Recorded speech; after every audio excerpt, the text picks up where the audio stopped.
Hey, shalom everyone. This is Amir Tsarfati. I'm live from Galilee. I tried earlier to give an update on the Israeli elections on Telegram. I'm still learning this whole Telegram live thing, so I don't think you can watch it because it ended.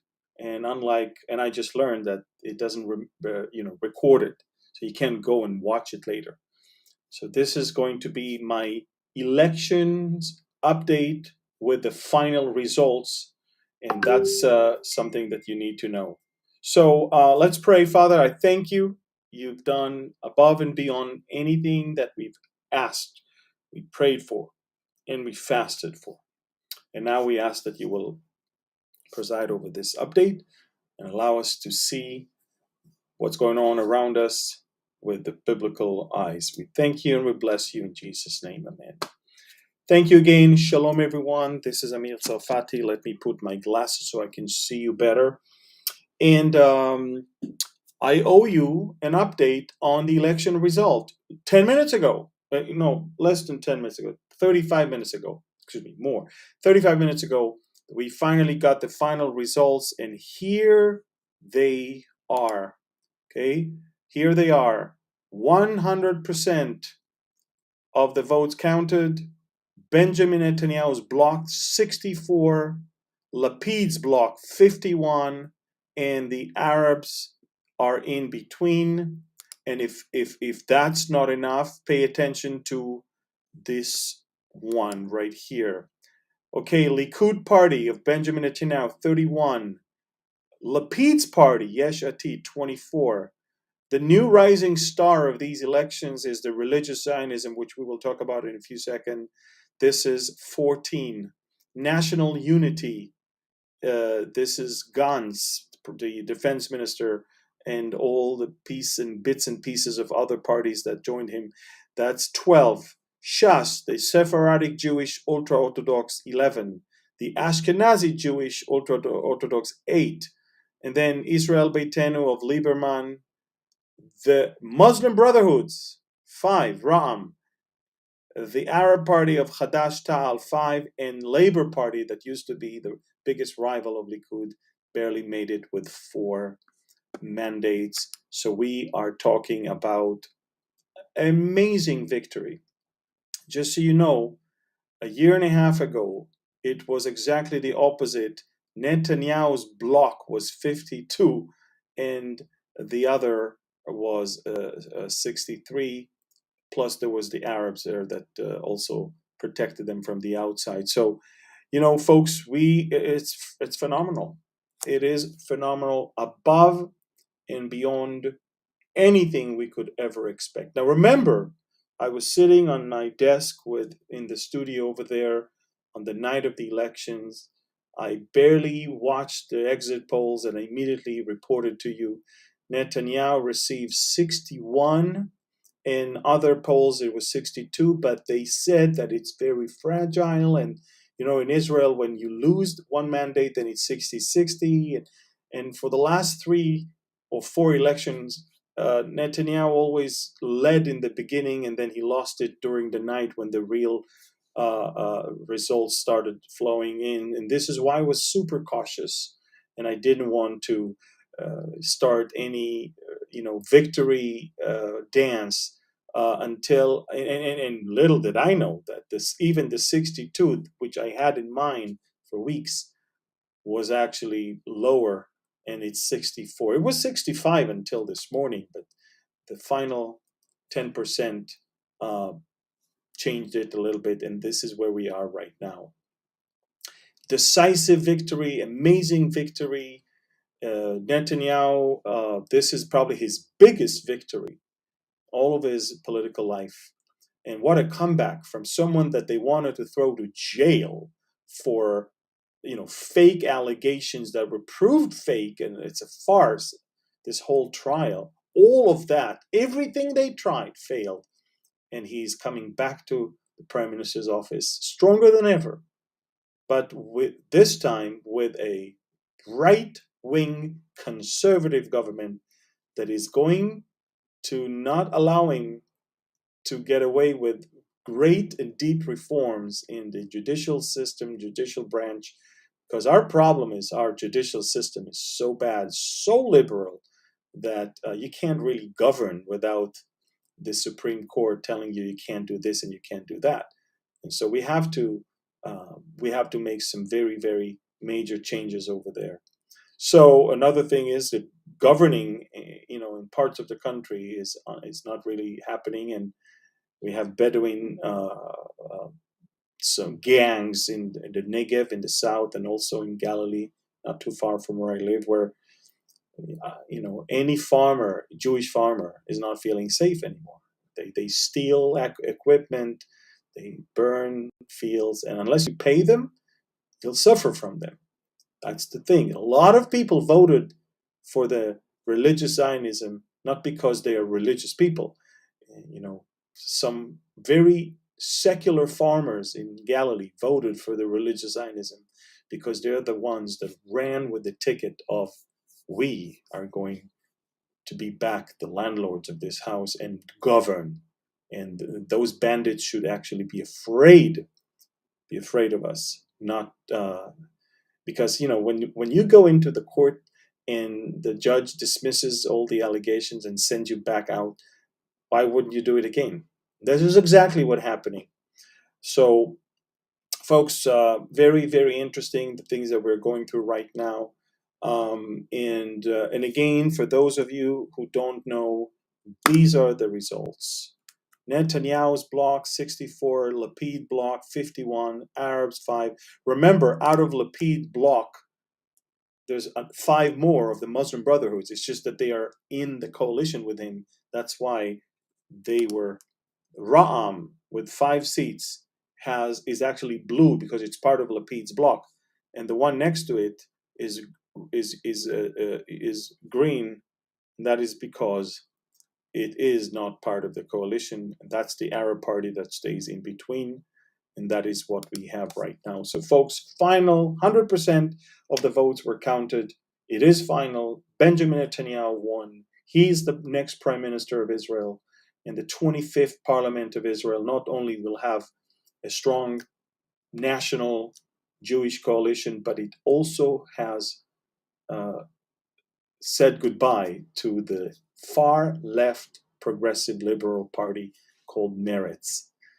Somebody, and I tweeted that today, somebody said, Meretz says there is no God. God says there is no Meretz. This is it. So here we are, folks, at the point where Israel is rejoicing. Proverbs 29, verse 2, when the righteous rules, the people rejoice. But when the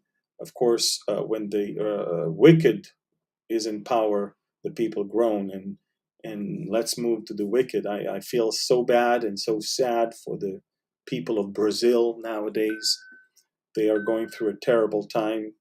And I can tell you, folks, we need to pray for them. This country is on the verge of civil war because not only a convicted criminal won the elections, it's someone who sat in jail until not long ago and was released so he can run for president and beat Bolsonaro. And they try to tell the people not to go to vote because Lula is leading over Bolsonaro in 10, 15 points, when in reality, it wasn't so. And in the second round of election, he only won in less than 2%. And had everyone showed up, probably Bolsonaro would have won. But anyway, there's some fears of, some election fraud over there. But I can tell you, millions of Brazilians are now begging their military to intervene and not allow a criminal to get back into the palace of the president and to rule a country like a gangster. And I can also tell you, folks, that from what I get from people that write me, they say that we are afraid that this man, this socialist, is going to turn Brazil into Venezuela. We do not want that. Brazil was a rising star. And of course, COVID hit, and it's not as it was, but definitely a socialist is the wrong person to rule a country that wants to recover from a financial crisis. And so we need to pray for them. We need to pray. There's so many far left weird governments that are now rising in different parts of the world. There were also elections in Denmark yesterday, elections also in other parts of the world. Folks, there's a lot of instability. A new prime minister entered into Downing 10 in London, first time ever. A non-white Asian, British Asian person of Indian descent, Rishi Nisak. I'm sorry, I must have butchered his name right now, but I can definitely tell you that on my Telegram channel, I actually posted a video of him performing a Hindu ceremony as he entered into the prime minister. His name is Rishi Sunak, and if you go to my Telegram channel, you'll see a Hindu ceremony that he performed right before he entered into prime minister's residence today for the first time. Rishi Sunak, a multi-millionaire of Indian descent, 42, I think, years old. And this is the guy that is now ruling the British people, the United Kingdom. And so many prime ministers within 2 months. You've got, you had Johnson, Truss, and of course him. Just, the Russians are accusing the UK for blasting the Nord Stream pipelines, and they just said today that they intercepted a text message from Liz Truss as she was still the foreign minister of Boris Johnson's government. They intercepted a text message that she wrote to Antony Blinken, the Secretary of State of the US, where she actually said, "It has been done." And that was the day of the blast of Nord Stream. So I'm not saying the British did it. I'm just saying the Russians say that the British did it, which is not a good news for the British, because the Russians, they don't like to have someone not paying for what he did. As you can see, of course, in the Ukraine, what's going on there. So, folks, a lot of instability, but again, thankfully, prayers and fasting helped so much, and thankfully, the Lord listened to the prayers of so many people all around the world. 59 countries. There were people who wrote us that from 59 different countries, they were praying and fasting for the elections in Israel. And we're going to do the same for the elections in America for the midterms. We're not going to have prayer meetings or something like that, but we will call people to pray and fast for the 3 days leading into the elections in America. We believe that there's a great influence of what's going on over there on the rest of the world, especially on Israel. And therefore, Netanyahu really needs a Republican House, a Republican Congress, both houses, in order to be able to govern with a very liberal, progressive president. So again, we need, wisdom from God and a lot of hope. In these days, we don't have the luxury of getting angry and not praying and not staying optimistic. Look, the inevitable is there. We know exactly that we're going to be out of here and the Lord is going to judge this world. This is something we know. But until then, we're called to occupy, we're called to do his business, and we're called to be found doing the Father's business when he comes to take us. Until then, we have to pray for the righteous people to rule. We have to pray for, we are workers of righteousness. And so we must act like that. We must be like that. And it's very, very important to continue doing that. So again, for those of you who just joined us, final results of the Israeli elections. There you go. Take a look. Netanyahu's bloc, 64 seats. Lapid bloc, 51. And the Arabs, 5. And again, just so to make it clear, there's 10 seats of the Arabs. It's just that 5 of them are on Lapid's bloc.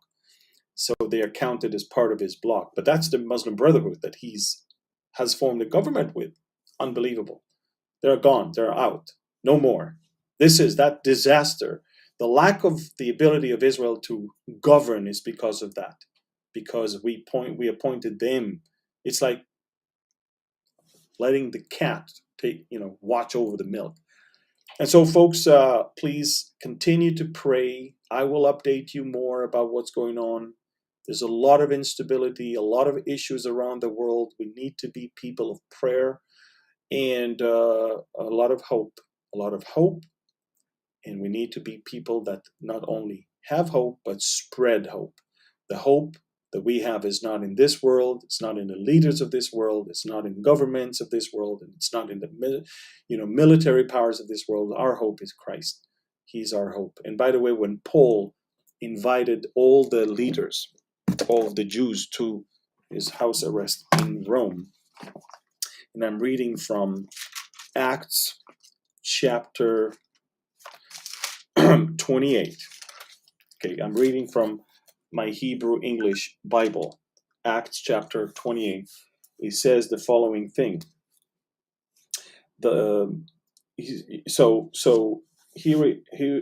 I'm reading from verse 17. And it came to pass after 3 days that Paul called the leaders of the Jews together. So when they had come together, he said to them, Men and brethren, though I have done nothing against our people.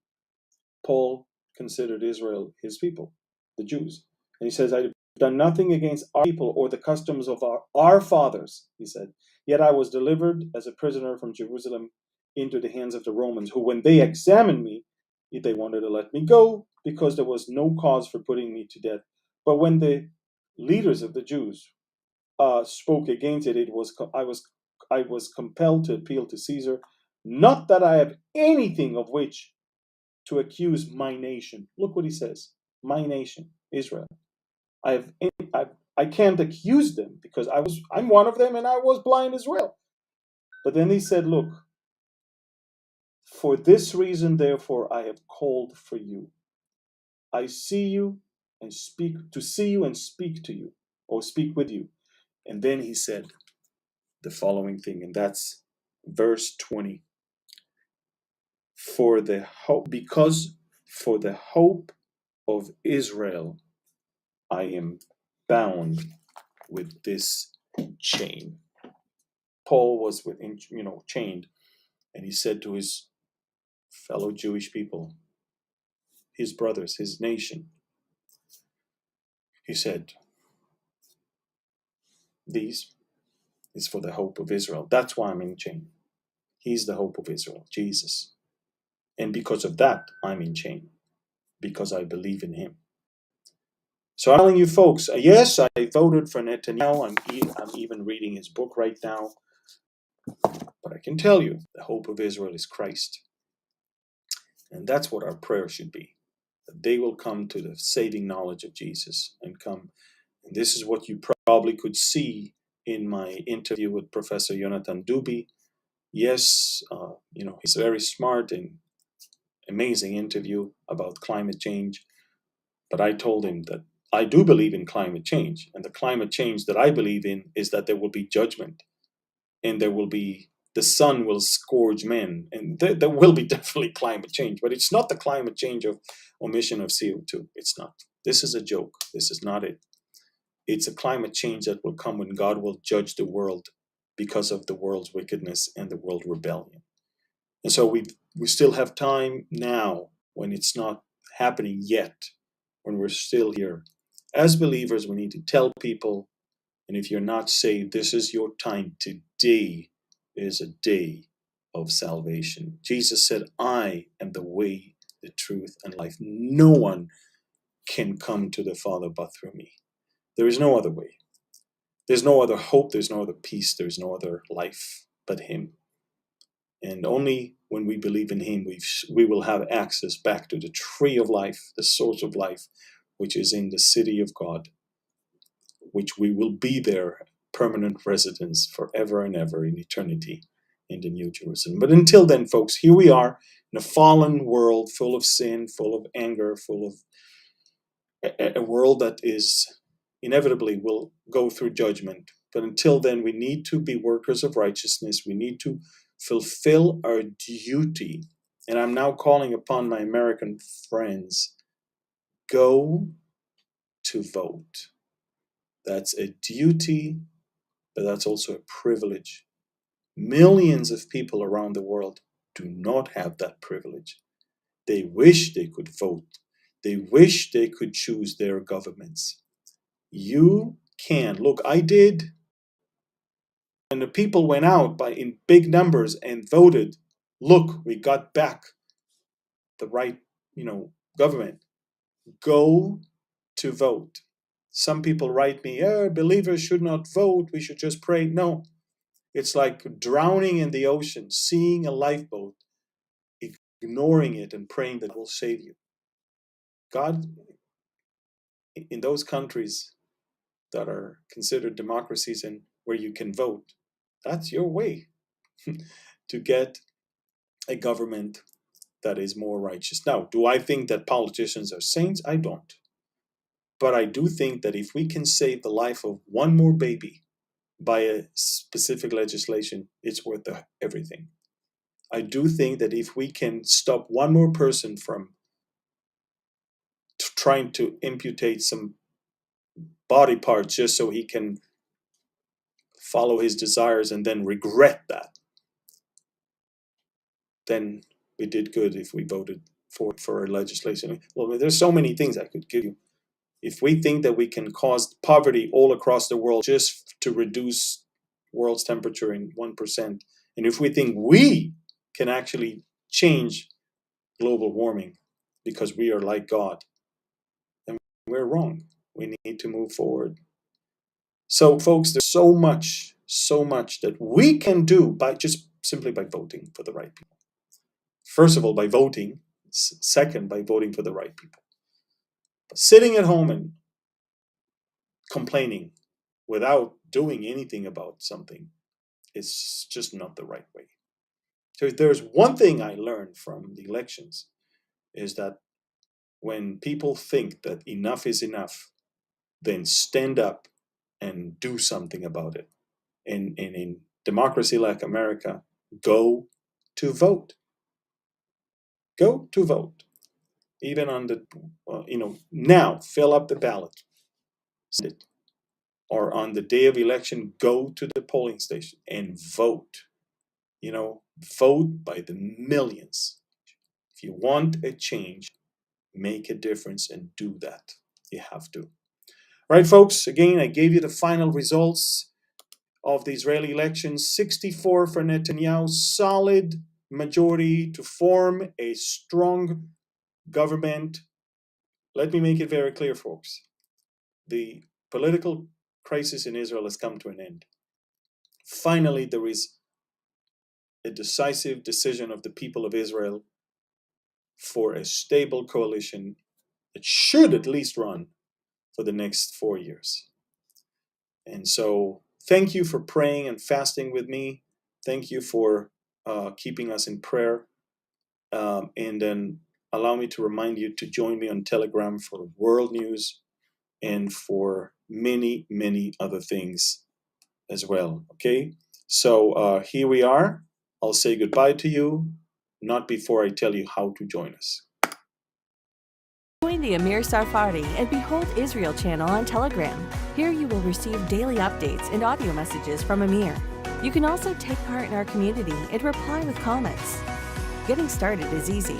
Simply download Telegram from the App Store, then visit the Behold Israel Telegram channel in your browser. From there, click Preview Channel, then click Join. That's it. See you on Telegram.